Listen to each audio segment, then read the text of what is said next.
गुरुजी महाराज के मंदिर में दर्शन किए। वाकई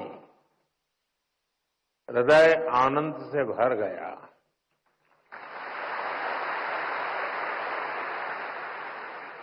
साथियों, जिस भूमि का कण कण संतों की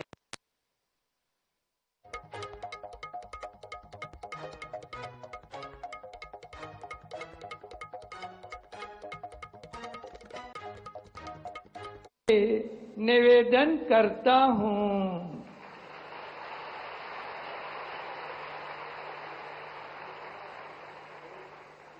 जय सच्चिदानंद जी। स्वामी विचारपूर्ण आनंद जी महाराज जी, राज्यपाल मंगूभाई पटेल, मुख्यमंत्री मोहन यादव, कैबिनेट में मेरे साथी ज्योतिरादित्य सिंधिया जी, सांसद बीडी शर्मा जी, सांसद जनार्दन सिंह सिग्रीवाल जी, मंच पर उपस्थित अन्य महानुभाव और मेरे प्यारे भाई और बहनों,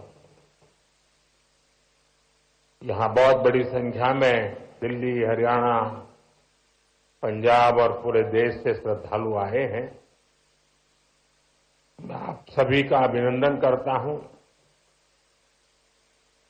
साथियों, श्री आनंदपुर धाम में आकर आज मन अभिभूत है।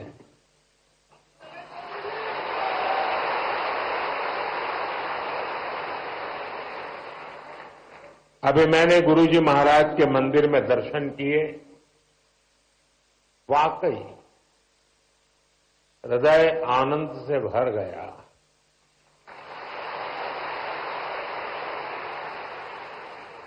साथियों, जिस भूमि का कण कण संतों की तपस्या से सींचा गया हो, जहां परमार्थ एक परंपरा बन चुका हो, जहां सेवा के संकल्प मानवता के कल्याण का पथ प्रशस्त करते हो, वो धरती साधारण नहीं है।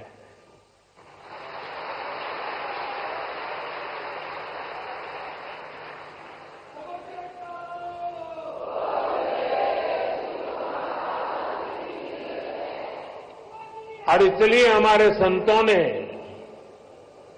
अशोकनगर के बारे में कहा था कि यहां शोक आने से डरता है।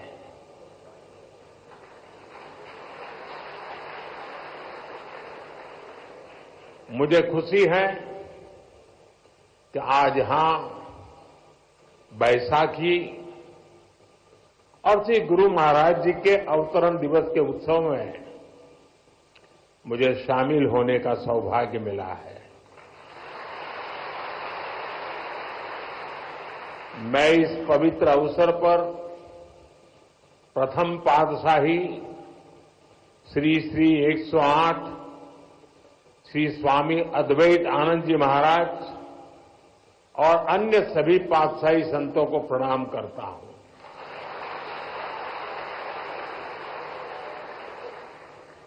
मुझे जानकारी मिली है कि आज ही के दिन 1936 में श्री द्वितीय पातशाह जी को महासमाधि दी गई थी। आज के ही दिन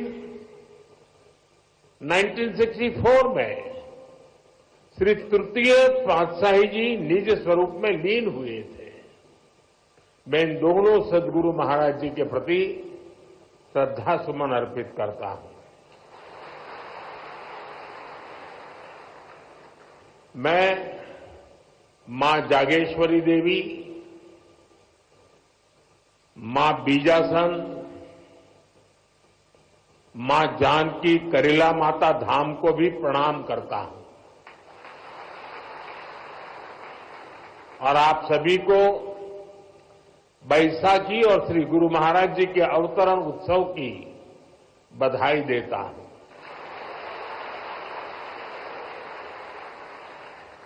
साथियों, हमारा भारत ऋषियों, मनुष्यों और संतों की धरती है। जब जब हमारा भारत, हमारा समाज किसी मुश्किल दौर से गुजरता है, कोई न कोई ऋषि, मनीषी इस धरती पर अवतरित होकर समाज को नई दिशा देता है। हम पूज्य स्वामी अद्वैत आनंद जी महाराज के जीवन में भी इसकी झलक देख सकते हैं। एक समय था जब आदि शंकराचार्य जैसे आचार्यों ने अद्वैत दर्शन के गहरे ज्ञान की व्याख्या की थी। गुलामी के कालखंड में समाज उस ज्ञान को भूलने लगा था, लेकिन उसी कालखंड में ऐसे ऋषि मुनि भी आए जिन्होंने अद्वैत के विचार से राष्ट्र की आत्मा को झकझोरा।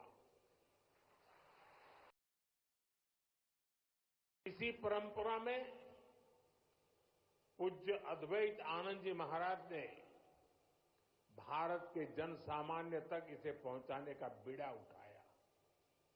महाराज जी ने अद्वैत के ज्ञान को हम सभी के लिए और सरल बनाया, उसे सामान्य मानवीय के लिए सुलभ कर दिया। साथियों, आज दुनिया में भौतिक उन्नति के बीच मानवता के लिए युद्ध, संघर्ष और मानवीय मूल्यों से जुड़ी कई बड़ी चिंताएं भी हमारे सामने हैं। इन चिंताओं, इन चुनौतियों की जड़ में क्या है? इनकी जड़ में है अपने और पराये की मानसिकता। वो मानसिकता जो मानव को मानव से दूर करती है। आज विश्व भी सोच रहा है इनका समाधान कहां मिलेगा? इनका समाधान मिलेगा अद्वैत के विचार में।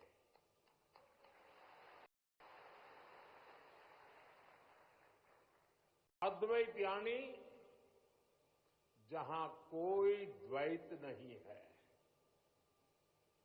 अद्वैत यानी जीव मात्र में एक ही ईश्वर को देखने का विचार। इससे भी आगे संपूर्ण सृष्टि को ईश्वर का स्वरूप देखने की सोच ही अद्वैत है। इसी अद्वैत सिद्धांत को परमहंस दयाल महाराज सरल शब्दों में कहते थे,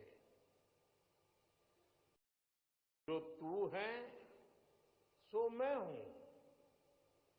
सोचिए कितनी सुंदर बात है। जो तू है सो मैं हूं। ये विचार मेरे और तुम्हारे का भेद खत्म कर देता है और विचार सब मान ले तो सारे झगड़े ही खत्म हो जाए।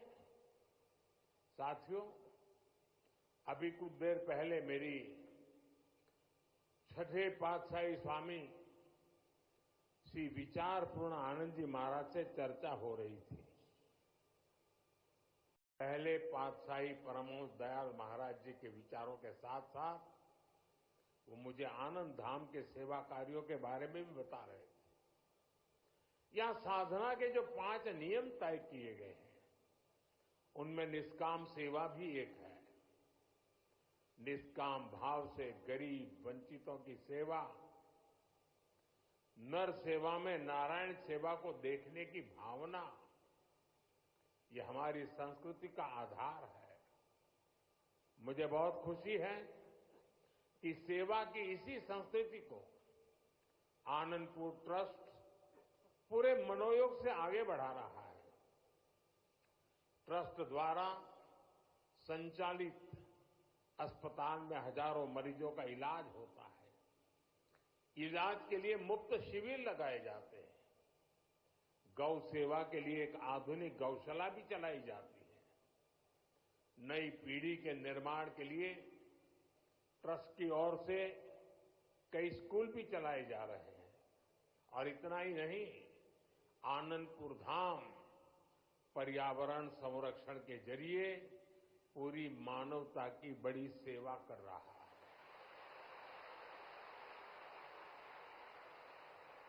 मुझे बताया गया है, आश्रम के अनुयायियों ने हजारों एकड़ बंजर जमीन को हरा भरा बनाया है।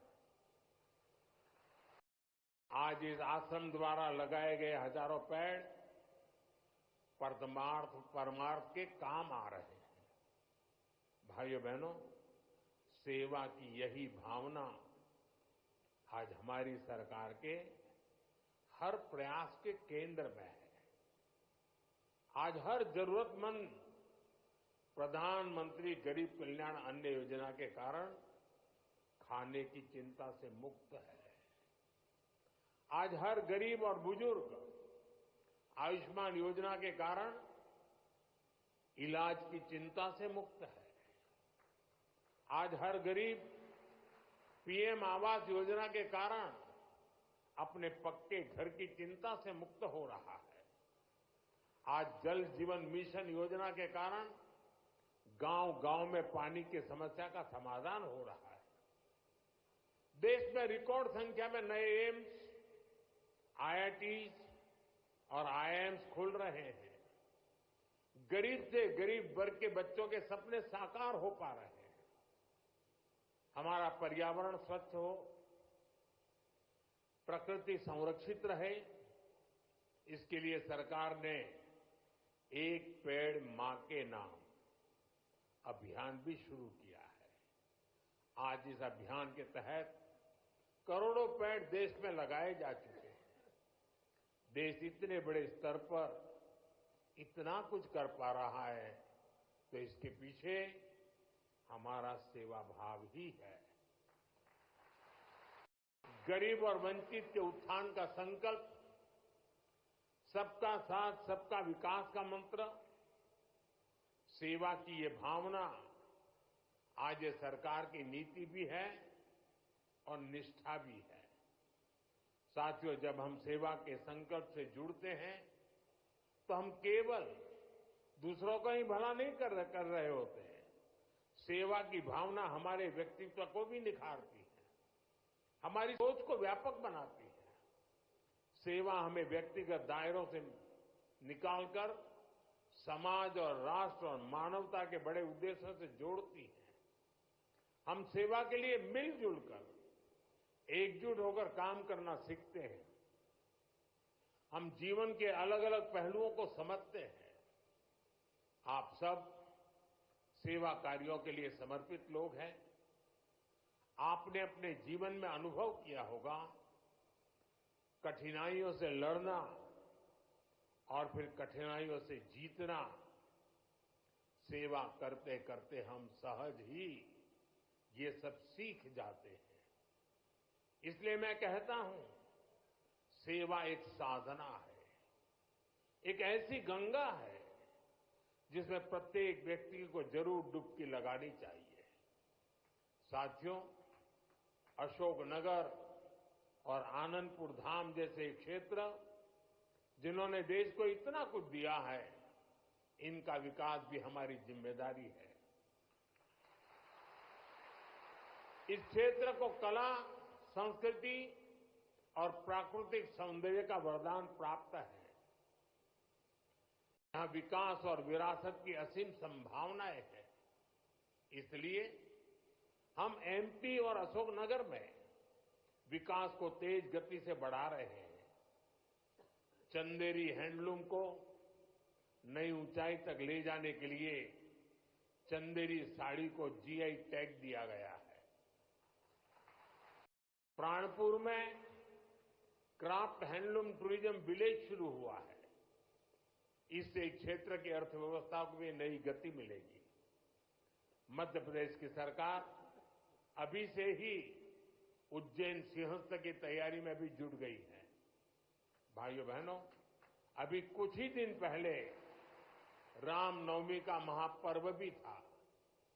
हम देश में राम वन गमन पथ का विकास कर रहे हैं। इस राम वन गमन पथ का एक अहम हिस्सा मध्य प्रदेश से होकर गुजरेगा और हमारा एमपी पहले से ही अजब और गजब है। इन कार्यों से उसकी पहचान और मजबूत होगी। साथियों, देश ने 2047 तक विकसित भारत बनने का लक्ष्य तय किया है।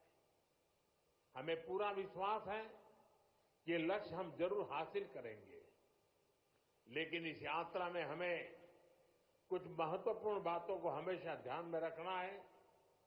हम देखते हैं दुनिया के कई देश विकास यात्रा में अपनी संस्कृति से कट गए, उन्होंने अपनी परंपराएं भुला दी। भारत में हमें अपनी पुरातन संस्कृति को संरक्षित करके रखना है। हमें ध्यान रखना है, भारत जैसे देश में हमारी संस्कृति केवल हमारी पहचान से ही नहीं जुड़ी है, हमारी संस्कृति ही हमारे सामर्थ्य को मजबूती देती है। मुझे खुशी है कि आनंदपुर धाम ट्रस्ट इस दिशा में अनेक कार्य करता आ रहा है। मुझे विश्वास है आनंदपुर धाम की सेवा कार्य विकसित भारत के संकल्प को नई ऊर्जा से आगे बढ़ाएंगे। एक बार फिर आप सभी को बैसाखी और श्री गुरु महाराज जी के अवतरण उत्सव की बहुत बहुत बधाई देता हूं। बहुत बहुत बधाई। जय श्री सच्चिदानंद।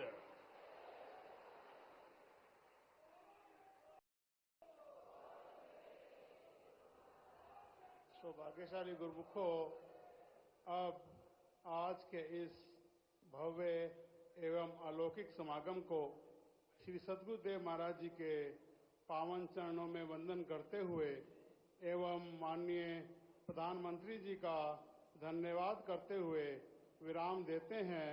अब सभी गुरुमुख जन प्रेम सहित मिलकर के बोलेंगे जयकारा बोल मेरे श्री गुरु महाराज की जय।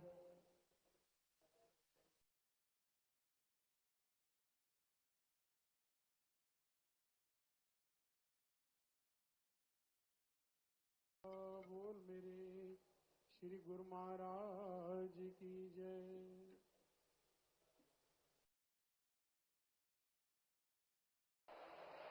बोलो जयकारा बोल मेरे श्री गुरु महाराज की जय।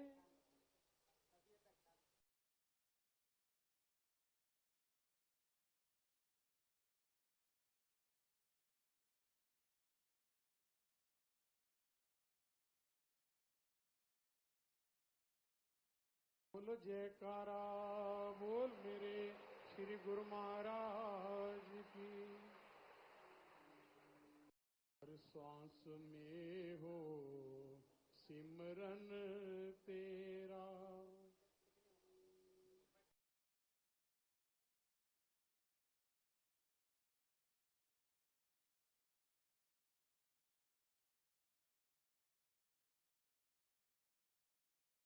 बोलो जयकारा बोल मेरे श्री गुरु महाराज की जय।